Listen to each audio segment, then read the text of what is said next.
ಆತನಿಗೆ ಮದುವೆಯಾಗಿ ಹೆಂಡತಿ ಇಬ್ಬರು ಮಕ್ಕಳಿದ್ರು. ಎರಡನೇ ಮದುವೆಗೆ ರೆಡಿ ಆಗಿದ್ದ. ಇನ್ನೇನು ತಾಳಿ ಕಟ್ಟಬೇಕು ಅನ್ನುವಷ್ಟರಲ್ಲೇ ಮೊದಲ ಹೆಂಡತಿ ದಿಢೀರ್ ಎಂಟ್ರಿ ಕೊಟ್ಟು ಮದುವೆ ರದ್ದಾಗಿ ಗಡ್ಡ ಪೊಲೀಸರ ಅತಿಥಿಯಾದ ಘಟನೆ ಬೆಂಗಳೂರು ಗ್ರಾಮಾಂತರ ಜಿಲ್ಲೆಯಲ್ಲಿ ನಡೆದಿದೆ.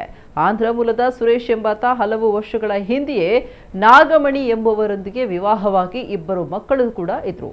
ಆದರೆ ಕೌಟುಂಬಿಕ ಕಲಹದ ಹಿನ್ನೆಲೆ ಗಂಡ ಹೆಂಡತಿ ಬೇರೆ ಬೇರೆಯಾಗಿದ್ರು. ಹೀಗಾಗಿ ಈಗ ಸುರೇಶ್ ಕೋಳಗುರ್ಕಿ ಗ್ರಾಮದ ಮುನೇಶ್ವರ ದೇವಾಲಯದಲ್ಲಿ ಮತ್ತೊಂದು ಮದುವೆಗೆ ರೆಡಿಯಾಗಿ ನಿಂತಿದ್ದ.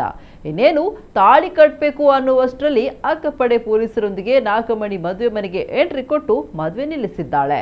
ವರ ಸುರೇಶ್ ನನ್ನ ಪೊಲೀಸರು ವಶಕ್ಕೆ ಪಡ್ಕೊಂಡು ಹೋಗಿದ್ದು ಇದರಿಂದ ಮದುವೆ ನಿಂತು ಹೋಗಿದೆ.